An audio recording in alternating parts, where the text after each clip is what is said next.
Welcome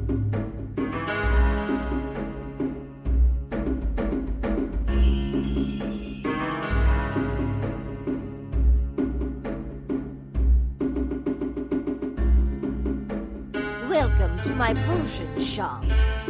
Tonight, I'll tell you the story about the Poe sisters and their gruesome fate.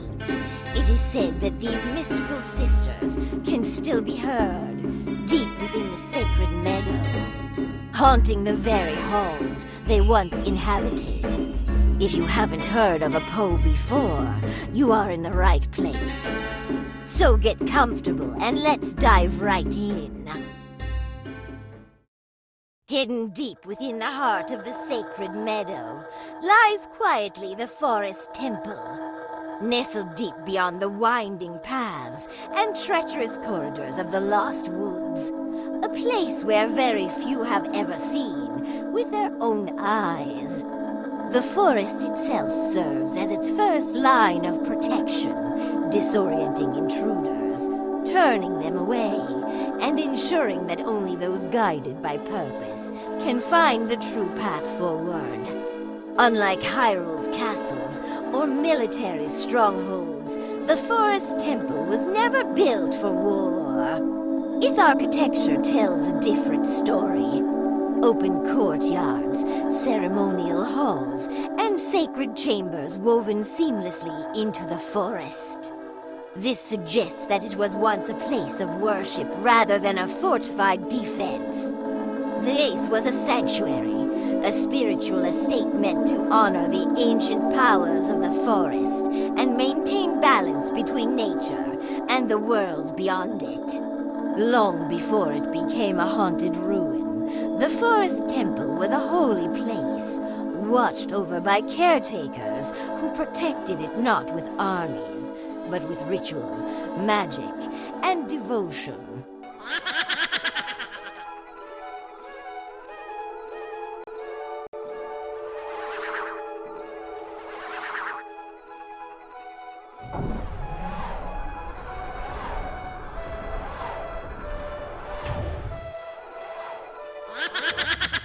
Deep within the twisting halls of the Forest Temple, behind warped corridors and haunted galleries, dwell for spirits that most players remember only as enemies.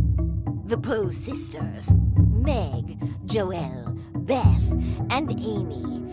At first glance, they appear to be nothing more than ghosts guarding cursed paintings, laughing as they vanish into the walls. But when we look closer at their story, a far more tragic truth begins to emerge.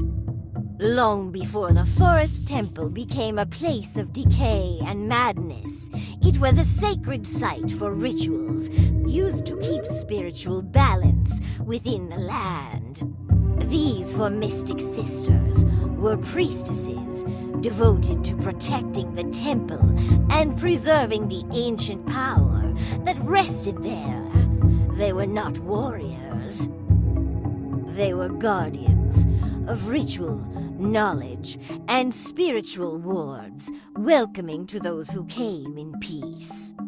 That peace ended when Ganondorf's influence crept into the sacred realm and began poisoning the entire kingdom, including all 6 spiritual temples across the land.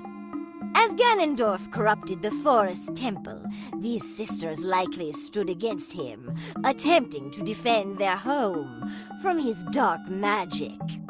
But Ganondorf was not merely a conqueror.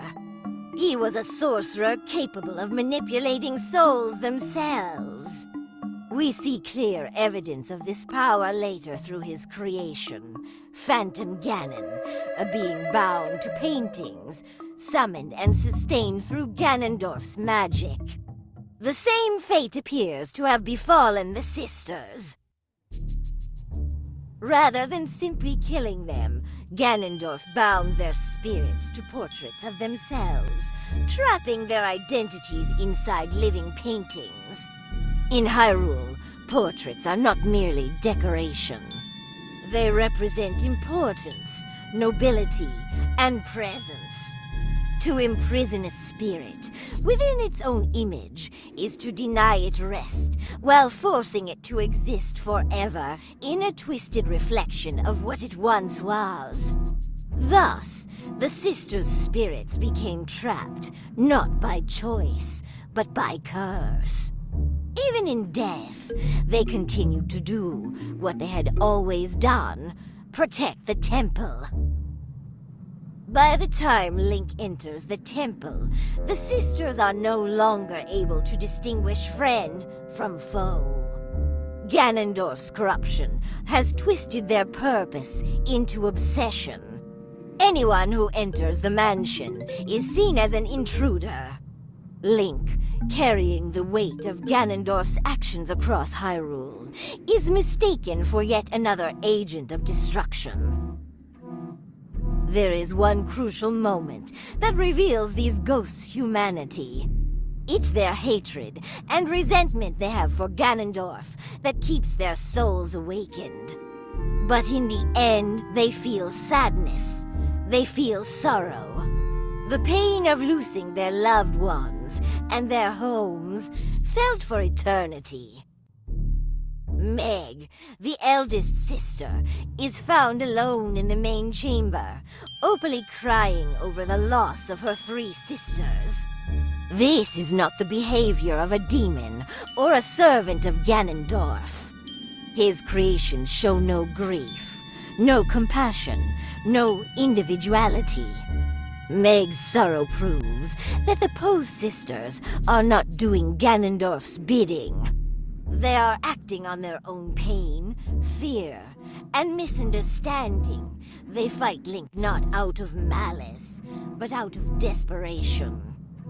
As each sister is defeated, something important happens. They do not scream in rage or curse him with hatred. Instead, their defeat lifts the spell, binding them to their paintings. With each victory, a soul is freed, and the curse that chained them to the temple weakens. By the time Meg is defeated, her tears finally make sense. Link was never their enemy. He was their release from Ganondorf's curse. In the end, the Poe sisters are not villains haunting a dungeon. They are tragic guardians who died defending their home, trapped between duty and death by Ganondorf's dark magic. Their final act is not one of evil, but of release, as Link unknowingly gives them the peace they were denied. And so the forest temple falls silent, not because its guardians were destroyed, but because they were finally allowed to move on. Thank you for staying to listen. Be sure to subscribe and drop a like if you're enjoying these stories. And until next time, goodbye.